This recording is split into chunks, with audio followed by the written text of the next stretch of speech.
vamos pegar aqui mais uma pergunta. Boa tarde para o programa Atlan Painel.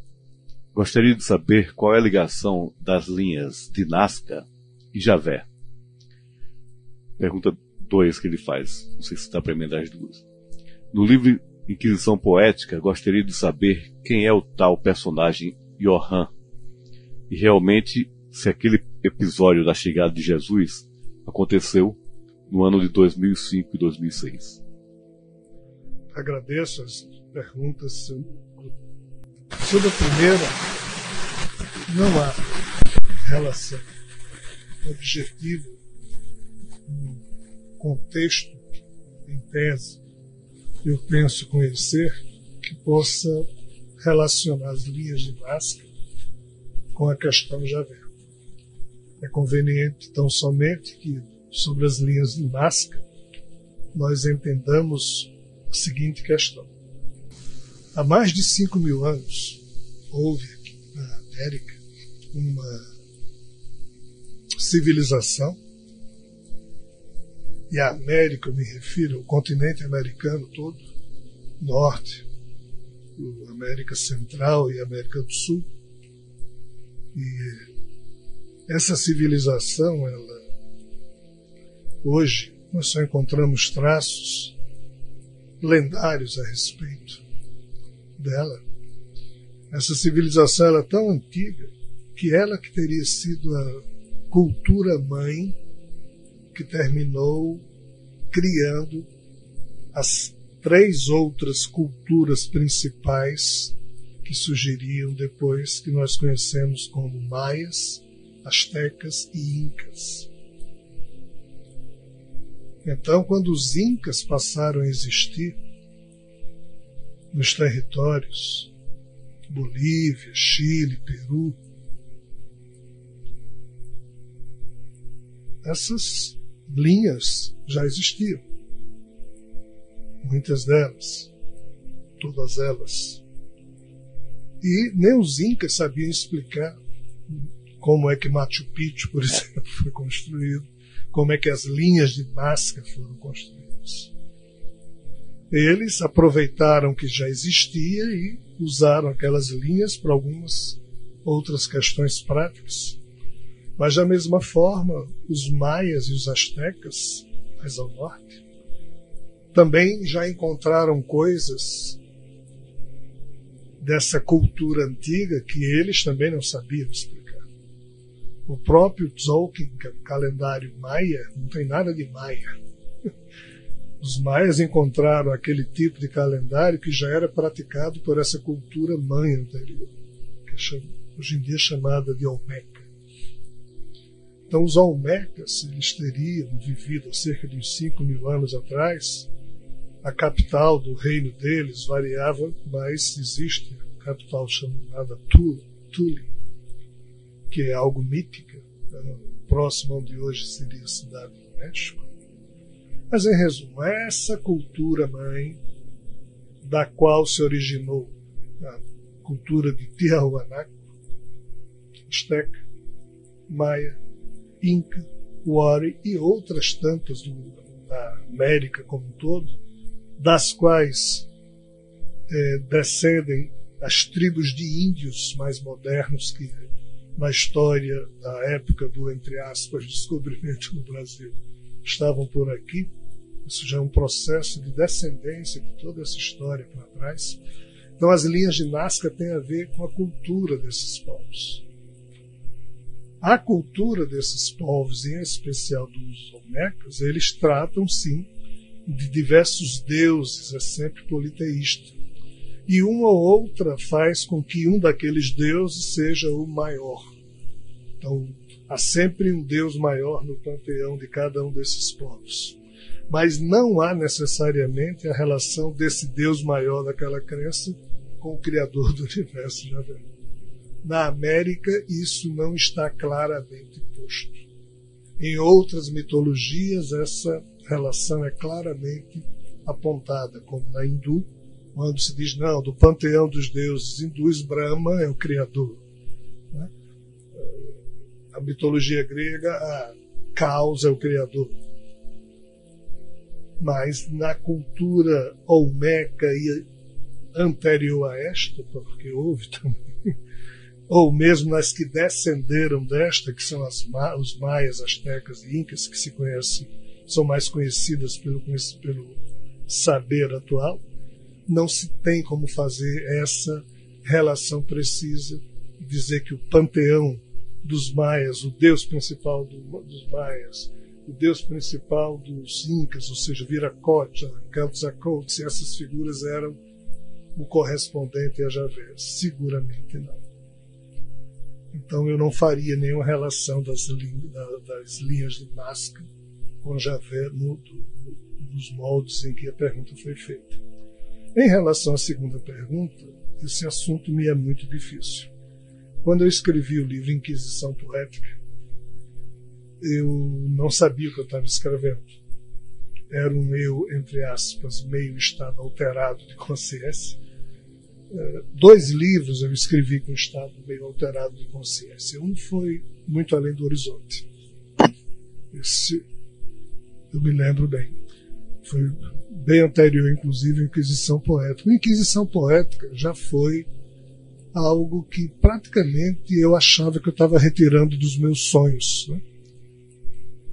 E como vinha poesia no meio, e eu anotava as poesias, por isso que eu não coloquei o nome Janval Elão. Achei mais digno de minha parte colocar Rogério, porque eu achei erradamente que aquilo era, entre aspas, eu, Rogério, com o meu modo de pensar, romanceando alguma aventura do espírito que me anima à moda de Rogério, mas com o nome Johann. Então, respondendo a primeira parte da pergunta, o personagem, em tese, seria o meu eu desdobrado. O personagem Johann seria o meu eu desdobrado.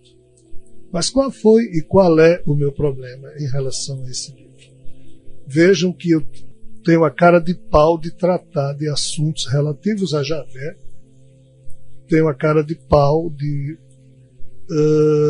em não podendo me libertar disso, de formular teses de entendimento muito complexas a respeito de tudo que estava oculto sobre esse assunto, mas tenho muita dificuldade em falar do livro Inquisição Poética, no sentido de que eu não sei se eu estou sendo verdadeiro ao afirmar certas coisas na minha mente, mas que eu nunca afirmei publicamente. E como eu sempre tive essa reticência, e até hoje tenho, por isso que eu lancei com o meu nome de Rogério, como se fosse um romance, para não ter a responsabilidade de ter que explicar alguns detalhes do livro. E um dos detalhes tem a ver com a tal volta de Jesus, que a pessoa que não se identificou, que mandou essas 2 perguntas, terminou tocando no assunto. Quando eu escrevi o livro, na verdade, foi, como eu já disse, um estado alterado de consciência de minha parte. Eu estou acostumado a escrever com espíritos me orientando, ou espíritos me envolvendo e, de fato, eles escrevendo através de mim, ou seja, uma psicografia direta, né? Estou acostumado a espíritos tentarem fazer isso, ou seja, psicografia direta, e eu atrapalhar bastante. Ou seja, eu estou acostumado a muitas coisas. O que de menos eu faço é escrever com estado alterado de consciência. Por isso que nisso eu não tenho muita bagagem. As poucas experiências que eu tive de escrever uns 3, 4, 5, 6 livros, não sei, mas pelo menos 2 eu sei que publiquei. Muito Além do Horizonte, com o nome Janval Elão, porque ali eu me lembro da participação dos espíritos de Rochester, de Ramatiz, do próprio Cecílio Mais, que foi médium de Ramatiz, Bezerra de Menezes. Então ali eu me lembro, e por isso que coloquei obra dos espíritos e do meu próprio, só que em estado alterado de consciência. Mas o Inquisição Poética eu achei tão doido aquilo lá, que eu preferi colocar meu nome, pronto, é romance e acabou-se, para eu não ter que responder perguntas desse tipo, como essas 2 que agora vieram. Qual o meu problema? O problema é que lá aparece John Lennon, lá aparece George Harrison, lá Porque a história se passa onde? No céu dos poetas. Aquilo era tremendamente real. Mas tinha pessoas, entre aspas, famosas, espíritos famosos. Né? E eu encontrei outros. Alguns eu nunca nem citei no livro. Então, mas eu dizia, mas se é um romance, por que é que eu estou escolhendo citar umas partes e não todas? Né? Por que é que eu estou de novo aqui estragando, entre aspas, com as minhas bobagens terrenas, o que poderia ser dito de forma mais ampla? Mas eu estraguei. Mas, ao mesmo tempo, nenhum espírito estava me orientando. Por isso que eu estava só. Mas a questão da volta de Jesus lá no céu dos poetas e da forma doida como se deu, que é que o livro termina contando, né? Quando eu escrevi aquilo, quando eu estava lá vivenciando aquilo tudo, eu dizia, mas cara, isso não é um romance, porque eu estava lá. Então, assim, será que Jesus, antes de voltar para a Terra, primeiro está indo nessas dimensões específicas, nesses locas, ou nesses genos em que Demo e Homo, espíritos de Demo e de Homo estavam ali convivendo, já que a arte humana é quase toda do viés Demo, tem essa questão. Porque a explosão do primeiro impulso da criação, da arte. Nietzsche fala um pouco disso, aquele espírito dionisíaco,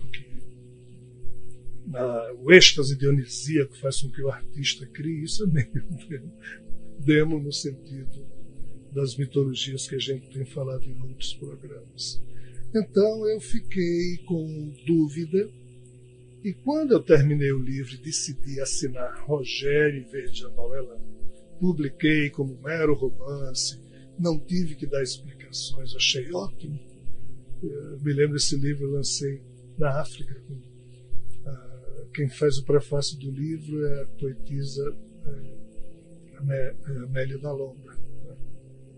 Nós lançamos lá em Luanda, a convite do amigo João Saraiva, Amélia da Lombra, José Manuel, amigos muito caros que eu tenho.